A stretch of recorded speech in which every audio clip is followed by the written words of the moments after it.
دوایین لەشکرکێشی تێکشکانی هێزی ئێران و درێژەکێشانی ڕووداوەکانی ئازەربایجان پەژارێکی زۆری لە تاران دروست کردبوو. ڕەزاخان پێویستی بە دەستکەوت و سەرکەوتن هەبوو بۆ خۆی. سەرتیب شیبانی کە سەرکەوتوو نەبوو لە کارە جەنگەکانیدا دژی سمکۆ کێشرایەوە بۆ تاران. سەرتیب ئەمانوڵڵا میرزای جیهانبانی سەرۆکی ستادی ئەرتەش خۆی چوو ئازەربایجان بوو بە فەرماندەی گشتی هێزەکانی ئازەربایجان. دکتۆر موسەدەق لەو ڕۆژانەدا والی تەورێز بوو، دەستی لە کار هەڵگرت. وەزارەتی کیشوەر کەسیکەی لە جێگەی ئەو دانەنا بەوالی کاروباری ئیالەتی بە جیهانبانی سپارد. بەم جۆرە جیهانبانی بە گوتەی ئێرانیان دەسەڵاتی کیشوەری و لەشکری پێسپێررا، کەوتە کۆکردنەوە و سازدانی هێزەکانی ئێران و کۆکردنەوەی زانیاری لەسەر سمکۆ و داڕشتنی پلانی پەلاماردانی.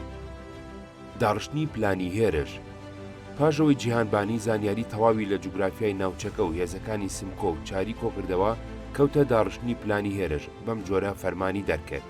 ئەلف هەموو ئەو هێزانەی لە تارانەوە هاتوون جگە لە سوارە نیزام کە لە ژێر فەرمانی ئەمیر لەشکر ئیسماعیل ئاغای ئەمیر فەزلیدا بوو بە هۆکانی گوێزانەوەی دەریایی بەنیهێنی و لە ناکاو لە بەندەری دانالوو بۆ بەندەری شەرەفخان بگوێزرێنەوە و لەوێ جێگیر بن. سوارە نیزامی هێزی ناوبراویش ئەبوو بە زووترین کات لە وشکاییەوە خۆی بگەێنێتەوە بەندەری شەرەفخان بێ بە زووترین کات هەموو هێزەکانی ئازەربایجان لە بەندەری شەرەفخان کۆ ببنەوە. هێزەکانی ئێران بەوەی شەرەفخانەوە ئەیتوانی دەست بەسەر کەناری ڕۆژهەڵاتی گۆمی ورمێدا بگرێ و لەوێوە بجوڵێ. هێزی کورد لە کەناری ڕۆژئاوای گۆمی ورمێدا بەندەرەکانی قوچی و گوڵمانخانی بەدەستەوە بوو. بەهۆی نەبوونی هۆی گواستنەوەی ئەتوانی کەڵکی تەواویان لێوەربگرێ. لە نێوان هەردوو بەندەریشدا بەرزایی سەنجی کازم بەدەست کوردەوە نەبوو، بەدەست یاخیەکی عەجەمی بەناوبانجی ئەو ناوە بوو. هێزەکانی دەوڵەت بەهۆی گۆمی ورمێەوە ئەیانتوانی مناوەری خێرا بکەن و لە لای چەپ و ڕاستەوە بجوڵێن و لە هەر شوێنێکی کەناری ڕۆژئاوایدا کە بەدەست کوردەوە بوو بیانوێ دابەزن. بەم پێ بڕیاریدا یەک لەبەر ئەوەی لە سەرووی گۆمی ورمێدا دیوارێکی تەخدەیە کە هەورازی قزڵداخە و لە شارستانی سەڵماستەواو ئەبێ وا دانرا ئەو هێزانی لە بەندەری شەرەفخان کۆبوونەتەوە بە دزەکردن لە دیواری تەختی سەرو لە بەرزەکانی قزڵداخەوە ڕاببوورن و دوای گرتنی شارستانی سەڵماس ڕاستەوخۆ هێرش ببەنە سەر قەڵای چارێق. بۆ ئەمەش ئەبوو لەو شوێنە دابەزن کە بەدەست کازمی یاخیەوە بوو. دوو هێزی چریک کە بە ناوی گوردانی مورادی ناو ئەبراو لە پاژماوەی هێزەکەی خاڵۆ قوربان پێگەنرا بوو لە ژێر سەرکردایەتی مورادخانی کووردا لەگەڵ هێزێکی بچووکی نیزامی لە ژێر فەرمانی ڕاستەوخۆی سەرهەنگ ئەبولحەسەن خان پورزندا ئەبوو لە کەناری ڕۆژئاوا لە بەندەری سەنجی کازم دابەزن. فەرماندەی هەموو ئەم هێزە بە پورزەن بوو. هێزەکانی دەوڵەت کە بە سەرکردایەتی سەرتیب ئەمانوڵڵا میرزای جیهانبانی لە شەرەفخانە کۆبووبەوە لەم بەشانە پێگاتە بوو. یەک ستادی فەرماندەی گشتی هێزەکانی ئازەربایجان. جیهانبانی ویستی زۆرترین سوود لە ئەفسەرانی لاوە خوێنەوار وەربگرێ. سەرهەنگ سەیفوڵڵا شەهاب، سەرهەنگ ڕۆحوڵڵا میرزا، سەرهەنگ شارۆغ میرزا، سەرهەنگ ئەحمەد خان چارلسکی، دوای ناوی گۆڕی بۆ ئەخسی لە سەرۆکاتی ستادی گشتی دانران. سەرهەنگ یوسف خان و سەروان میهنیش هەر لەوێ کاریان پێسپێررا. دوو ستونی گارد پێگاتبوو لە هەنجی پیادەی پەهلەوی، هەنجی پیادەی ڕەزاپور، یەک سواران سواری ئیکتیشافی، یەک ئاتەشباری ڕووسی، چوار عڕادەتۆپ بە سەرکردایەتی سەرتی فەزڵوڵڵا خانی زاهیدی ناوی پێشووی بەسیر دیوان بوو. سێ ستونی شیمالغەرب پێگاتبوو لە دوو هەنجی پیادەی لەشکری ئازەربایجان، یەک سوارانی ئیکتیشاف، یەک ئاتەشبار، چوار عڕادەی ڕووسی شاخی بە سەرکردایەتی سەرتیب حسێن مقەدەم. چوار ستونی سوارە پێگاتبوو لە هەنجی سواری لەشکری شیمالغەرب، هەنجی سواری خاوەنچێکی قورسی مەرکەز، یەک ئاتەشباری شنایدەری سەحرایی، یەک دەستا تۆپخانەی ئەبوخۆفی سەحرایی بە سەرکردایەتی سەرهەنگ کەریلای عەلیخان نەخچەوان. پێنج شەڕکەرانی غەیرە نیزامی کە 1000 کەس بوون بە سەرپەرشتی ئەفسەرانی ئەرمەنی. شەش ئاتریادی هەمەدان بە سەرکردایەتی سەرهەنگ ڕەزاخان کەندی بۆ احتیاط لە بەردەسی فەرماندەی گشتیدا دانرا بوو. حەوت سەرهەنگ مەحموودخانی پولادین لەگەڵ هێزێکی بچووکی نیزامی و سواری چریک و ژاندرمری لە ساغڵووی نیزامی خۆی بوون. هێزەکانی دەوڵەت بە هەمووی بریتی بوو لە 8000 پیادە و 1000 سوارە و 5000 چریک و 1000 شەڕکەری غەیرە نیزامی کە تێکڕە ئەیکردە 15000 کەس. هێزی دەوڵەت بەبێ شەڕ لە سەنجی کازم دابەزی، بەمە جێگەپێکی گرنگی خۆیان لە ناوچەکانی شۆڕشدا کردەوە. لێەوە ئەیانتوانی هێرش دەست پێ بکەن. کازم هەموو تاقمەکەی خۆی بۆ چاوساغی ئەرتەش تەرخان کرد و کوێرە ڕێگەکانی چاریقیان پیشاندان. فەرماندەی گشتی حکمی عملیاتی جەنگی بەم جۆری لای خوارێ بە هەموو سەرکردەکانی ڕاگەیان. یەک ستونی گارد، هەنجی پیادەی پەهلەوی، هەنجی پیادەی ڕەزاپۆر، یەک سوارانی سوارەی ئیکتیشاف، یەک ئاتەشبار، چوار عەرابەی کوهستانی لە ژێر سەرکردایەتی فەزڵوڵڵا خانی زاهیدی. ئەم هێزە ئەبوو لە بەرزایەکانی قەزڵداخ و میشوداخ بەرەو قەڵای چاریق پێشڕەوی بکەن. دوو ستونی شیمال الغەرب هەنجی پیادەی لەشکری ئازەربایجان، یەک سواران ئیکتیشاف، یەک ئاتەشبار چرکوهستانی لەژێر سەرکردایەتی سەرتیب حسێن مقەدەم ئەبوو لە بەرزایەکانی شکریازی بەرەو قەڵای چاریق پێشڕەوی بکەن. سێ جەنگاوەرانی نانیزامی لەژێر سەرپەرشتی ئەفسەرانی ئەرمەنیدا ئەبوو لە لێواری ڕووی سەروی کەناری گۆمی ورمێ بەرەو قەڵای چاریق پێشڕەوی بکە. چوار ستونی چریک لە بەندەری سەنجی کازمدا لەژێر سەرکردایەتی سەرهەنگ ئەبولحەسەن پورزان ئەبوو لەگەڵ عملیاتی هێزەکانی بەندەری شەرەفخانە پێکەوە هاوئاهەنگ بێ و لە یەک ڕۆژدا دەست پێ بکەن. فەتحی چاریق لە بەیانی ڕۆژی 4 مردادی 1301 بەرامبەر بەدەی محەڕەم واتە ڕۆژی عاشورای 1341 بە فەرمانی سەرتیب جیهانبانی عملیات بە خێرایی دەستی پێکرد. لە هەموو لاکانەوە شەڕ بە گەرمی دەستی پێکرد. لە بەرزایەکانی قزڵداغ شەڕێکی سەخت لە نێوان ستونی هەنگەکانی گارد و هێزەکانی سمکۆدا ڕوویدا. هێزی کوردەکان توانی بیان کەرتەکانی ئەو هێزە لە یەکتریدا ببڕن و درزێکی گەورە بکەنە ڕیزەکانیانەوە. جیهانبانی ستونی سواری وەکو هێزی ئەحتیاط بۆ ڕووداوی کتوپڕ لە بەردەستی خۆیان گلدابەوە. دەست بە جێفەرمانیدا بە هێزی ئەحتیاط ئەو کەلێنەی کوردەکان کردبیانە هێزەکانی گاردەوە پڕ بکەنەوە. تێگەڵچوون شەو ڕۆژێکی خایان هێزەکانی کورد لەوە زیاتر بەرەنگاریان پێنەکرا و بە تێکشکاوی کشانەوە سەڵماس و چاریق. هێزەکانی ئێران نیان هێژێزەکانی کورد ماوەی خۆڕێخستنەوە و خۆپۆکردنەوەیان هەبێ.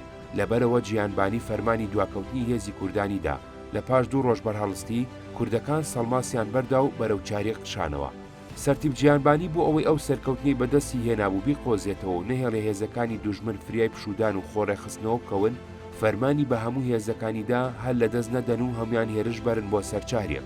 هێزەکانی ئێران لە پاش بڕینی 8 فرساخ ڕێگەی سەختی شاخاوی توانیان قۆناغ لە دوای قۆناغ بەرهەڵستی پچڕپچڕی شۆڕژگێڕانی کورد تێک بشکێن و بگەنە داوێنی قەڵای چاریق و گەماروی بدەن. لە ڕۆژی 20 مردادی 1301دا قەڵای چاریقیان گرت و هێزەکانی سمکۆ بە تێکشکاوی کشانەوە ناوخاچی تورکیا.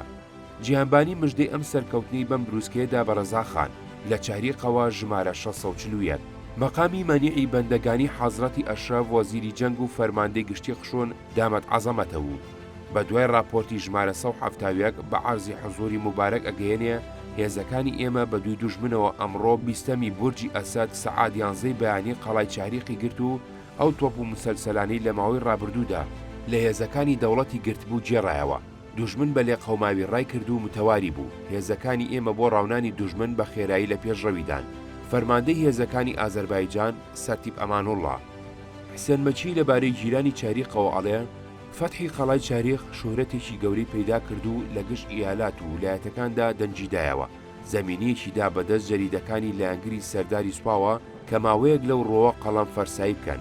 تەلەگرافی پیرۆزبایی لە هەموو شارستانەکانەوە بۆ سەرۆکی حکوومەت و سەرداری سوپا نێردرا و لە زۆری شارەکاندا لەلایەن فەرماندەکانی لەشکرەوە بە شانازی ئەم پیرۆزیەوە کردیان بە جەژن و چراخان.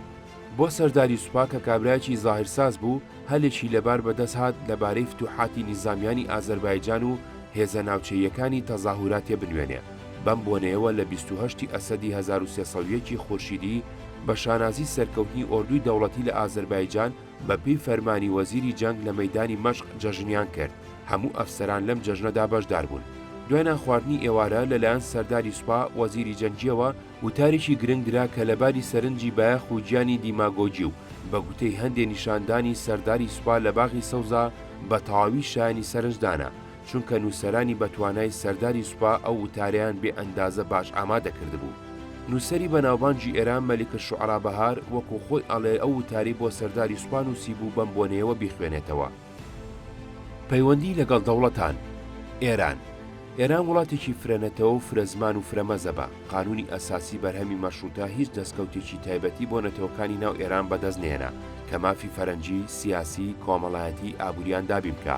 قانونی ئەساسی ئەنجومەنی ئیالەتی و ویلایەتی سەلمان دەبوو. ئەمە ئێرانی ئەکردە وڵاتێکی دیموکرات، بەڵام ئیالەتەکان و ویلایەتەکان لەسەر بنچینێکی نازانستی جیاکرابوونەوە.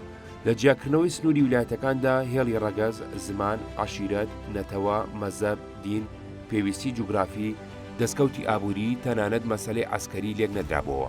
ئەگەر ڕێخستنەوەی ویلایەتەکان بەو جۆرەیە بووایە و ئەنجومەنی ئیالەت و ویلایەت ڕێک بخرایە، ئەوسا ئێران لە ڕۆژهەڵاتی ناوەڕاستدا لەوانە بوو ببێتە نمونەی نیشتیمانی پێکەوەژیانی نەتەوە و ڕەگەز و دین و مەزەبی جیاواز. لە ئەنجامی شۆڕشی مەشروتەدا کورد هیچ دەستکەوتێکی پێ نەبڕا. کاروباری ویلایەتەکەی نەدرایەوە دەست ڕۆڵەکانی خۆی، تەنانەت یەک ڕۆژنامەی بە زمانی خۆی پێنەبڕا.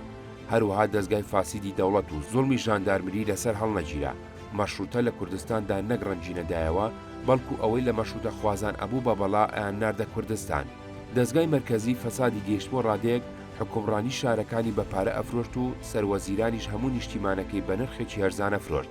ئەو غەدرەی کە مێژوونووسی ئێرانی سەعید نەفیسی باسیەکە کە لە ناو بنەماڵەی قاجارە بوو بووە نەریتی حکومڕانی، درودۆنجێکی وای دروست کردبوو کە سەرکردەکانی کورد بۆ چارەسەرکردنی کێشەی شەخسی خۆیان یاخود کێشەی گشتی میلەتەکەیان بڕوایان بە هیچ بەڵێن و گفتێکی حکوومەتی مەرکەزی نەبوو. دەرباری ئێران و کوڕەدەسەڵاتدارەکانی حکوومەت بۆ چوونێکی دیموکراتیان نەبوو بۆ چارەسەرکردنی کێشەی نەتەوەیی، خواستی نەتەوەییان بە جیابوونەوە خوازی و پارچەکردنی ئێران و خیانەت لە شاو نیشتیماندا ئەنا، بەڵکو بە گوێرەی تێگەیشتنی ڕەسمی ئەوان لە ئێران قەوم و قەبیلە و عەشیرەت هەبوون، نەتەوەی جیاواز نەبوو. دانیان بەبوونی کوردانە ئەنا وەکو نەتەوەیەکی جیاواز. لە ئێران یەک نەتەوە هەبوو، ئەویش نەتەوەی ئێران بوو. کوردیش قەومێکی ئێرانیە، بەڵکو لە قەومە ڕەسەنەکانی ئێرانە.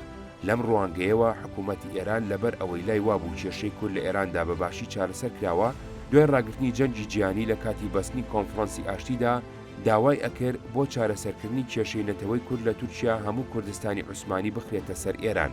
ڕەزاشا بە چاولێکەری مستەفا کەمال ئەویست جیاوازی نەتەوە و ڕەگەز و زمان لە ئێراندا نەهێڵێ و نەتەوە دەوڵەت دروست بکە. هەر بەو مەبەستە بوو لە سیەکاندا وشەی ئێرانی لە باتی وشەکانی پارس و فارس کردە ناوی ڕەسمی وڵاتەکەی. نیشتیمانپەروەرانی کورد لەوانە سمکۆ لایەن وابوو ئێران نەتەوە نیە وڵاتە. کورد نەتەوەیەکی جیاوازە لە فارس و ئازەری و تورک و عەرەب. ئەویش وەکو هەموو نەتەوەکانی تری دنیا مافی ئازادی و سربەخۆیی و هەبوونی دەوڵەتی تایبەتی خۆی هەیە. تەجروبەی کورد بەگشتی لەگەڵ دەوڵەتی ئێران باش نەبوو. تەجروبەی سمکۆشی خۆی و براکانی و باوکی و باپیری و باپیرە گەورەی باش نەبوو. هیچ لایەکیان بڕوای بەویتریان نەبوو. کاربەدەستانی ئێرانی سمکۆیان بەیاخی و نافەرمان و ڕاوەڕوودکەر دائەنا. ئەویش کاربەدەستانی ئێرانی بە پەیمانشکێن و زینهارنەناس و زاڵم و بەرتیلخۆر دائەنا. لەبەر ئەو هۆیانە لێگەیشتنی کورد و ئێران لە توانادا نەبوو، چونکە بۆ چوون و باری سەرنج و تێگەیشتنیان بۆ مافینەتەوەی ئەوەندە جیاواز و لێک دوور بوو بە هیچ جۆرە نەئەگەیشتنە یەکتری. زمانی دانوستاندنی دەوڵەتانی ئێران لەگەڵ سمکۆ بە زۆری گولە و دیوانی گفتوگویان بە زۆری مەیدانەکانی شەڕ بوو.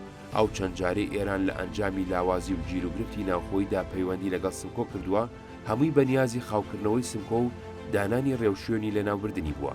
ئەو چەند جارش سمکۆ لە ئەنجامی ناچاری و نائومێدی و تێشکاندا پەیوەندی لەگەڵ کردوون، هەمووی بەنیازی خۆگرتنەوە و جێگیرکردنەوەی خۆی بووە. سمکۆ چەندین جار کەوتە گفتوگۆ لەگەڵ کاربەدەستانی دەوڵەت. گفتوگۆکانی لەگەڵ عینت دەولە بە ئەنجام نەگەیشت، چونکە لەسەر ئاستی سیاسی هیچ دەستکەوتێکی بۆ کورد یا بۆ خۆی تێدا نەبوو. لەسەر ئاستی شەخسیش ئەیانویست هەموو شتێکی لێ بسێنن بێ ئەوەی هیچی بدەنێ. گفتوگۆکانی لەگەڵ ڕەزاخان 1340 کۆچی ئەوی ژەر بە ئەنجام نەگەیشت، چونکە ڕەزاخان نەک هەر هیچ ڕەنجێکی سیاسی نەدا بە دیتنەکە، بەڵکو دڵنیایی و تەمینی شەخسیشی لە لای سمکۆ دروست نەکرد لە کاتێکا لەو دیتنەدا سمکۆ ئەیتوانی ڕەزاخان لەناو ببە. دوایین گفتوگۆی 1930 لەگەڵ کاربەدەستانی ئێرانی کێشی کردە ناو داوی مەرگەوە بە کوشتنی خۆی دوای هاتنی بزوتنەوەکەی تەواو بوو.